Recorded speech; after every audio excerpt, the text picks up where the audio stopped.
দর্শক, সত্যি সত্যি ভাগ্যের নির্মম পরিহাস।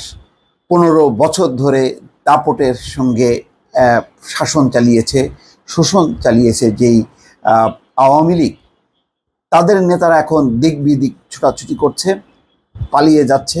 কেউ বিমানবন্দরে ধরা পড়ছে, কেউ স্থল সীমান্তগুলোতে ধরা পড়ছে, আর অন্যদিকে বীরের বেশে দেশে ফিরছে বিএনপি নেতারা, কারাগার থেকে মুক্ত হচ্ছে।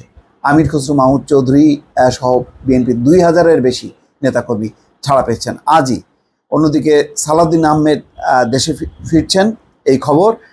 আর বিমানবন্দরে ইতিমধ্যে প্রযুক্তি প্রতিমন্ত্রী সাবেক সাবেক সাবেক দর্শক এখন না, সাবেক প্রযুক্তি প্রতিমন্ত্রী পলক, বহু আলোচিত একটি নাম, নানা কারণে আলোচিত সমালোচিত, তাকে আটক করা হয়েছে। বিমানবন্দরে তিনি গোপনে আশ্রয় নেন এবং দিল্লিতে যাওয়ার জন্য একটি ফ্লাইটে ওঠার চেষ্টা করেন। এই সময় খবর ছড়িয়ে পড়লে হাজার হাজার জনতা ঘেরাও করে আন্তর্জাতিক বিমানবন্দর। পরে সামরিক বাহিনীর সদস্যরা এসে বিষয়টি সামাল দেয় এবং তাকে আটক করে ক্যান্টনমেন্টের মধ্যে নিয়ে যায়।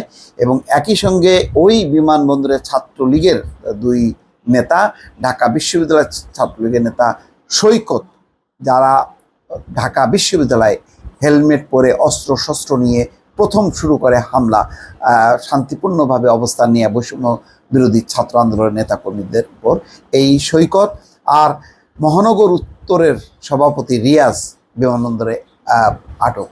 অর্থাৎ দর্শক বুঝতেই পারছেন, পরিস্থিতি হলো এই যে এখন ইতিমধ্যেই বাংলাদেশে থাকা আরও অনেক পররাষ্ট্রমন্ত্রী সহ বহু মন্ত্রী এবং বড় বড় নেতাদেরকে কোনো খোঁজ পাওয়া যাচ্ছে না, কে কোথায় আছেন। এবং সবচেয়ে তারা বেকায়দায় পড়েছেন যে শেখ হাসিনা হুট করে যে এইভাবে পালিয়ে যাবেন তারা চিন্তাও করতে পারেননি। কেননা সবসময় শেখ হাসিনা তাদেরকে বলেছেন যে তিনি কোনোভাবেই পালাবেন না। তিনি বলেছেন যে বঙ্গবন্ধুর কন্যা শেখ হাসিনা কখনো পালিয়ে যায় না, তিনি দেশ ছাড়বেন না। সুতরাং তার বারবার এই কথার উপর ভরসা করে শেষ মুহূর্ত পর্যন্ত অপেক্ষায় ছিল। যদিও অনেক মন্ত্রীদের, সাবেক মন্ত্রীদের অনেক পরিবারের সদস্যদেরকে তারা পাঠিয়েছে, তারপরেও গত কয়েকদিন ধরে উত্তাল গণ অভ্যুত্থানে তাদের মধ্যে মাঝে মধ্যে একটু মানে সন্দেহ হয়েছে যে পরিস্থিতি বেকায়দা কিনা। তারা পুরো দলে বলে গণভবনে থেকেছে, আর শেখ হাসিনা বারবার বলেছে তিনি ক্ষমতায় আছেন, থাকবেন, তার সাথে আছে আর্মি, তার হাতে আছে পুলিশ, সমস্ত বাহিনী আছে এবং দফায় দফায় তাদেরকে ডেকেছেন, কথা বলেছেন, নিরাপত্তা কাউন্সিলের বৈঠক করেছেন, কঠোর নির্দেশ দিয়েছেন।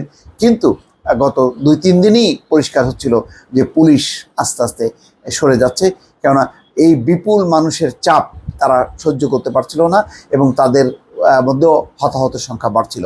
ফলে তারা মনে করছে যে পুলিশের কতিপয় বিপ্লব, হারুন, হাবিব, তারপরে মনিরুল, এই সমস্ত কিছু কর্মকর্তার কারণে তারা কেন জীবন দেবেন। ফলে তারা গুটিয়ে যায়।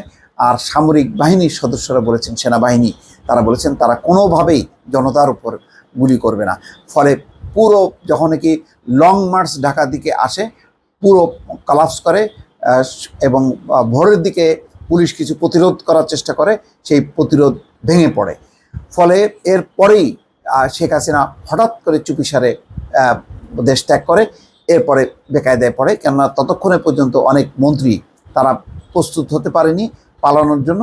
এখন দিক বিদিক তারা পালাচ্ছে, এখন এক এক করে আটক হচ্ছে।